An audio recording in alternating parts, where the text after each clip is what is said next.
7 hidden patterns in how men suffer after rejection.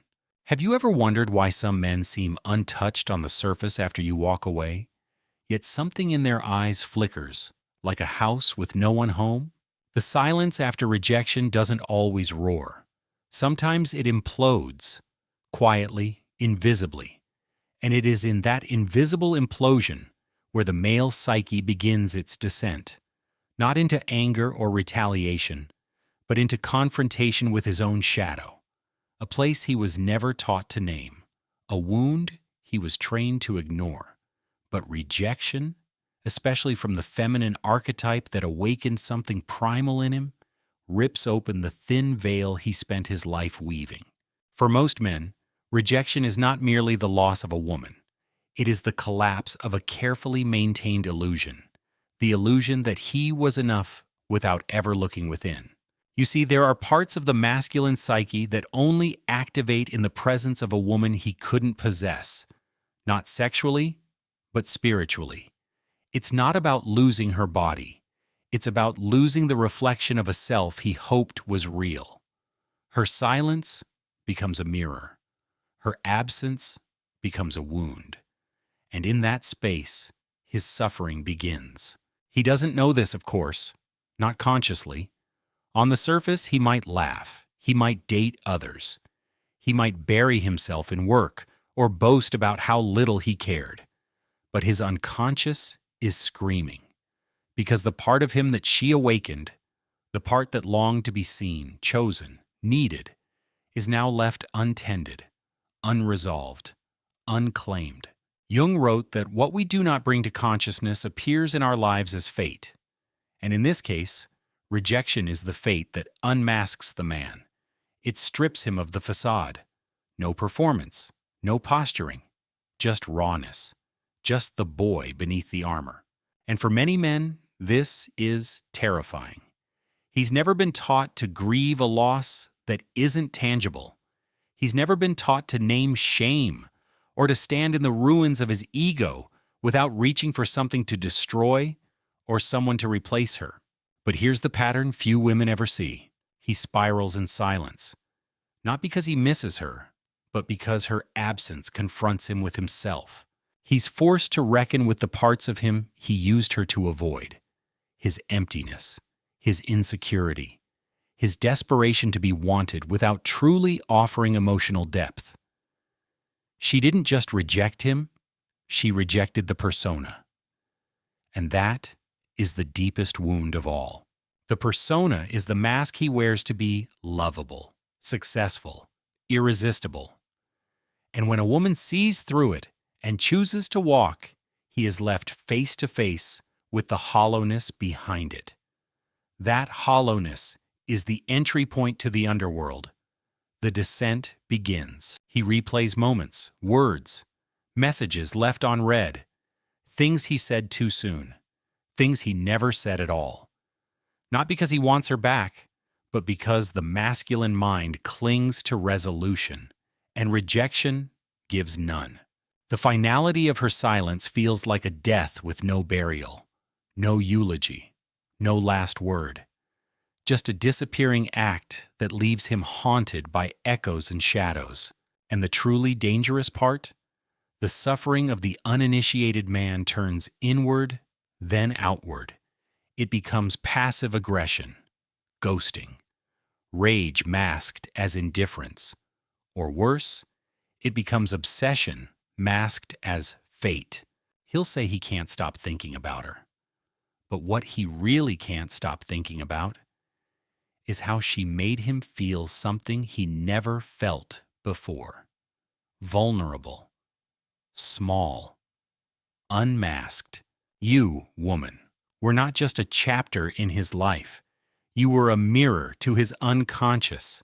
And when you vanished, that mirror shattered. And now he sees fragments of himself in every woman he tries to use to replace you. But none of them reflect him the same way. None of them match the depth. None of them triggered his shadow the way you did. Because you didn't play the game. You weren't dazzled by his performance. You didn't chase him when he pulled away. You walked. And in walking, You did what no praise, no sex, no approval ever could. You forced him to see the truth. That power isn't in being chosen. Power is in choosing yourself. And that, more than anything, is the beginning of his unraveling. He suffers not because you left. He suffers because, for the first time in his life, he felt something real, and he wasn't ready for it. What begins as silence in a man's life after rejection soon metastasizes into a kind of haunting. But it's not her ghost that follows him. It's his own. The version of himself he pretended to be when she was around. The version that wanted so desperately to be seen as whole, as capable, as emotionally competent. But beneath that illusion lives the fractured boy. The one who never learned how to hold heartbreak with dignity. The one whose worth depended on conquest, not connection. The one who confused attention with intimacy and presence with possession. This is where the suffering intensifies, because it cannot be medicated with distractions forever. At some point, the silence she left behind becomes deafening, and no new body, no fleeting validation, no dopamine-drenched message thread can substitute the one thing she gave him that he didn't understand at the time, a taste of inner depth. She touched a part of him that was asleep. She stirred something that was buried under bravado and ambition and detachment. She became, not the fantasy, but the initiator, the mirror, the mythological anima that awakens the masculine soul from its sleepwalk. And when that soul wakes, even for a moment, it cannot unsee what it saw.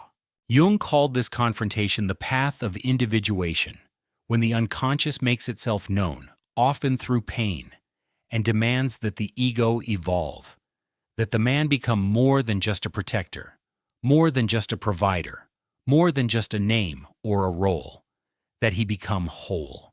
But most men aren't ready to evolve, not because they're weak, but because evolution means disintegration first. It means shattering the scaffolding of identity that he built for years. It means admitting that maybe, just maybe, the woman he dismissed as too much, or too emotional, or too independent, wasn't lacking anything. She was simply beyond what he could handle. And when that realization strikes, it doesn't scream. It whispers. It comes in the middle of the night, when his chest tightens and he doesn't know why. It comes in the pause after a joke, when no one laughs, and her absence is louder than the room. It comes in the eyes of another woman he tries to mold into her shape, only to realize the soul cannot be replicated. That presence cannot be replaced. This is the quiet unraveling, the slow burn suffering. Not the kind he shows to the world, but the kind he can't unfeel, because it's no longer about her. It's about what her absence revealed, that he depended on her emotional gravity to orbit around, that without her reflection, he no longer knows who he is, that without her anchoring gaze, he floats in a sea of superficial affirmations, none of which reach the parts of him that cried out when she turned away. And yet, this suffering is sacred, because it is through this very suffering that he is invited to grow. You see, the most powerful feminine force is not the one who stays and makes herself small for his comfort. It is the one who walks when she is no longer met. It is the woman who leaves, not in bitterness, not in cruelty, but with quiet conviction that her soul is not a prize to be won. It is a temple to be honored. And the man who loses her, he is sent back to his own foundation, to rebuild, to confront, to finally face the very thing he's been avoiding, himself. In this way, her departure becomes his teacher. She may never know the depth of the echo she left behind. She may never hear the late-night prayers he mutters to a God he never believed in, asking for just one more chance to do it differently. She may never see the journal entries, the unfinished messages, the scrolling through old photos hoping one will blink back. But it's happening, beneath the surface, in the dark, in the privacy of his soul. This is not the kind of regret that fades. This is the kind that lingers in the bones. The kind that builds altars to what if. The kind that turns a woman's name into a lesson. And that is how men suffer after rejection. Not with explosions, but with quiet hauntings, with sleepless nights, with a soul that knows he wasn't ready for her, and he may never find her again. There is a moment, unspoken, invisible, when a man realizes he didn't lose a woman. He lost access to a mirror that reflected not just his charm or masculinity, but the deeper truth, his capacity to feel, to connect, to transcend the shallow cycle of chase and retreat. And this is where the spiral begins. He doesn't spiral because she left. He spirals because her absence forces him to sit with everything he thought he buried. The woman who walks away with grace doesn't just walk out of his life. She walks straight into his psyche, dislodging the pieces he hid under status, sex, and sarcasm. At first, he'll do what men have done for centuries: distract himself with pride. He'll tell himself she was too much, too complicated, too sensitive. He'll look for someone easier, someone who doesn't challenge his emotional laziness, someone who smiles at all his jokes but never questions his silence, someone whose light doesn't threaten the shadows he's grown comfortable with. But here's what the modern man doesn't realize. Rejection by the feminine isn't just personal, it's archetypal. She isn't just one woman. She represents something older, deeper, more eternal. She is the anima in Jungian psychology, the soul image that lives within his unconscious. She is the call to integration, the invitation to wholeness. And when that call is refused, when he rejects not just her, but the part of himself that could have met her, it creates an internal wound, not the kind that bleeds, but the kind that splits him in half. This is why his suffering doesn't come all at once. It creeps in slowly, like fog over a quiet city. One day he wakes up and coffee doesn't taste the same. Music doesn't hit the way it used to. Laughter feels a little more hollow. He scrolls through social media looking for dopamine hits, but nothing lands, because the woman he lost wasn't just a person. She was a portal into depth, meaning, and presence. And once you've been touched by presence, everything else feels counterfeit. This is when he starts to notice things he ignored before. The way she used to pause before speaking, because she measured words like offerings. The way she looked at him, not with need, but with sacred curiosity.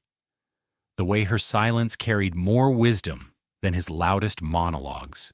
It hits him not in grand gestures, but in ordinary moments, in the space between texts, in the echo of her laugh in a room she no longer enters, in the shoes by the door that no longer belong to her, in the ghost of a goodbye that was never fully spoken. This kind of regret doesn't demand attention. It doesn't scream or break plates. It lives in his breath, in his chest, in the realization that for once he had something real, and he chose what was familiar instead of what was true. And here's where the masculine pain takes on a particular shape, because men are conditioned to suppress, to appear strong, to not let the cracks show.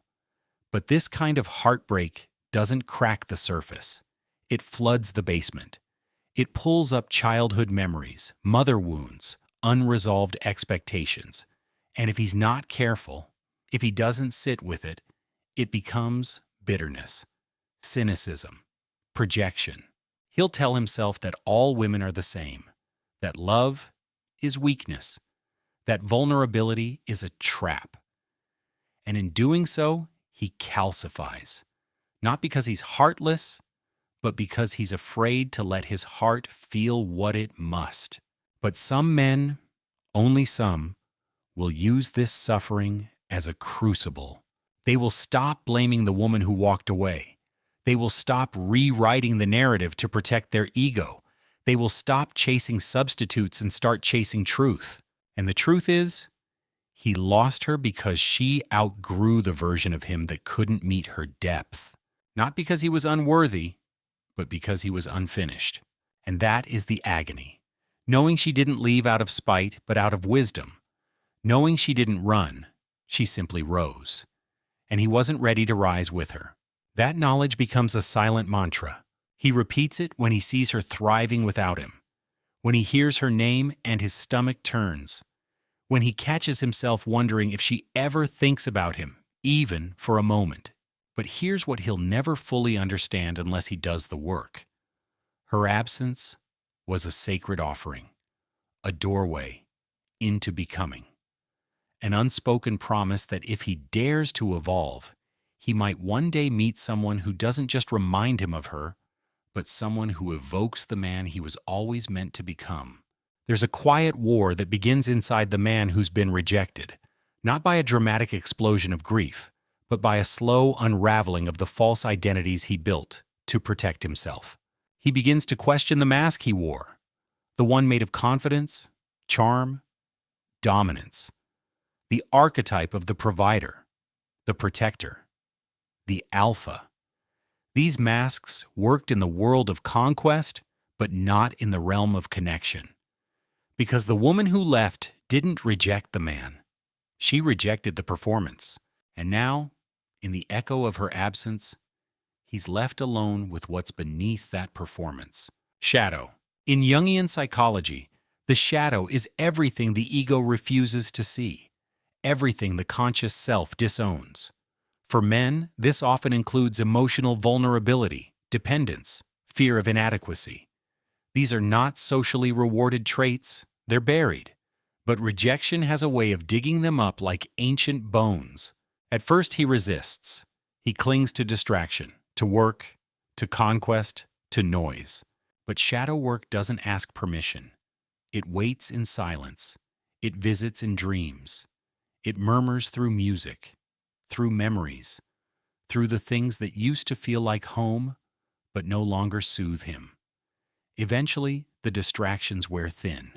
He realizes the pain isn't going anywhere.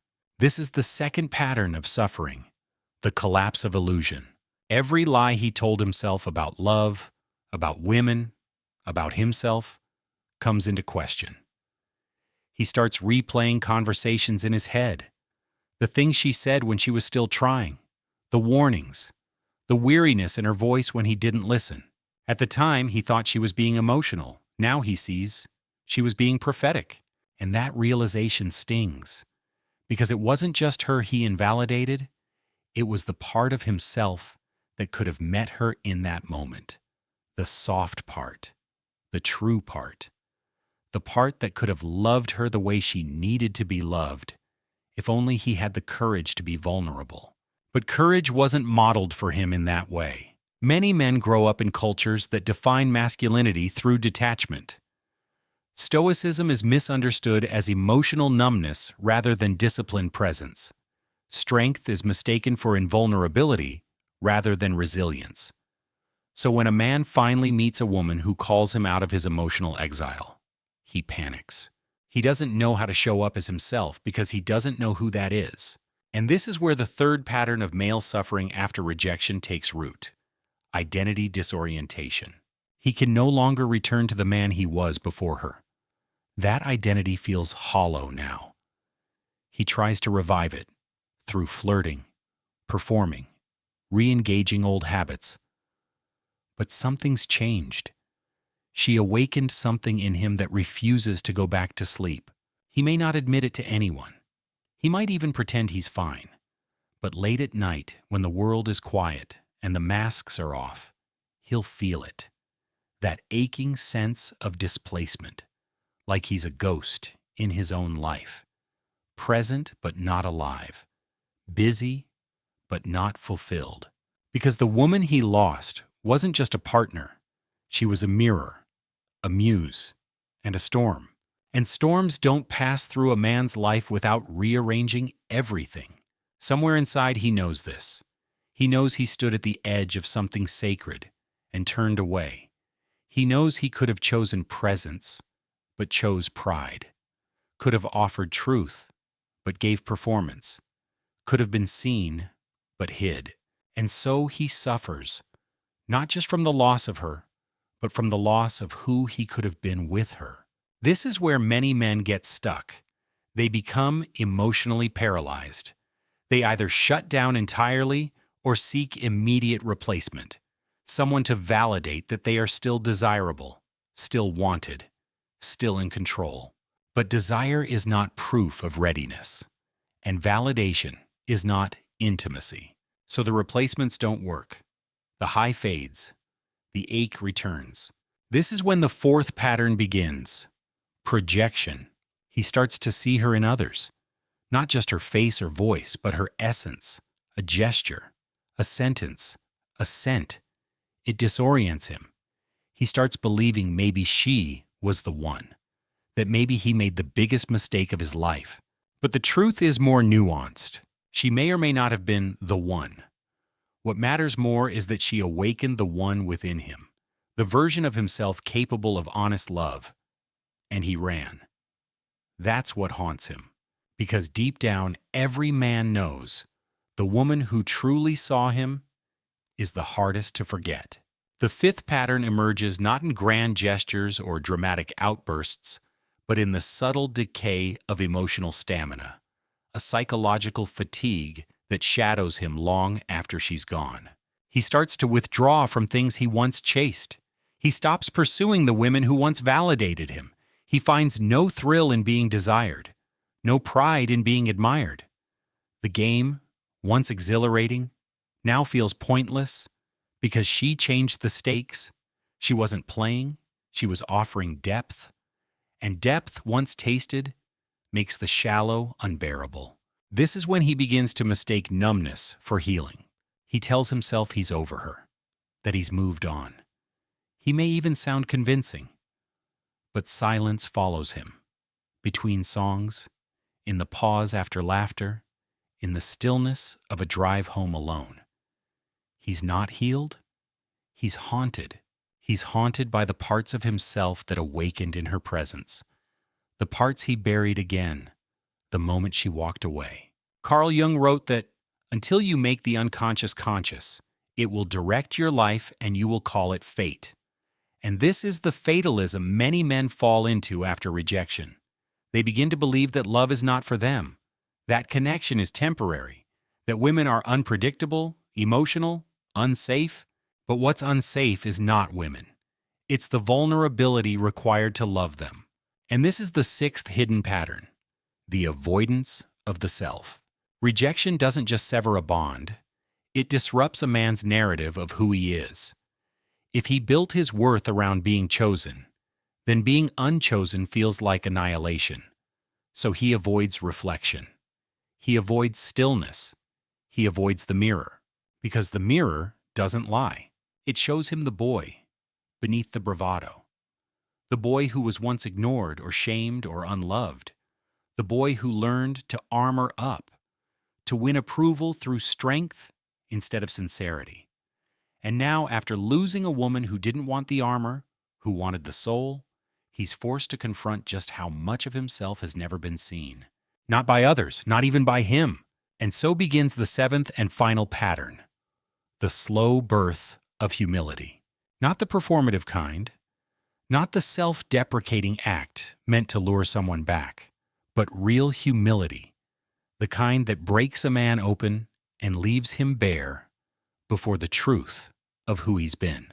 It doesn't come quickly, it doesn't come easily, but when it does, it's unmistakable. He stops blaming, stops deflecting, stops pretending he's fine. He begins to grieve, not just her absence, but the choices he made that led to it. He starts asking better questions, not why did she leave, but what was I unwilling to feel? Not what's wrong with her, but what have I avoided in myself? And in that space, between grief and accountability, something sacred begins to form. A man reborn through loss, not because rejection made him weak, but because it made him real. It cracked the ego wide enough for the soul to slip through. It humbled him into honesty. And in that honesty, he discovers something no mask ever gave him: depth, meaning, freedom. You see, the woman who walked away didn't just leave a void, she left a mirror.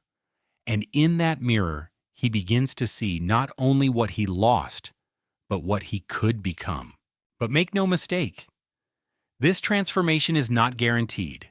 Many men resist it. Many stay in blame. Many get stuck in cycles of avoidance, performance, and shallow replacements. But the few who choose reflection over reaction, the few who walk into their shadow and emerge whole, those are the ones who never forget her. Not because she broke them, but because she woke them.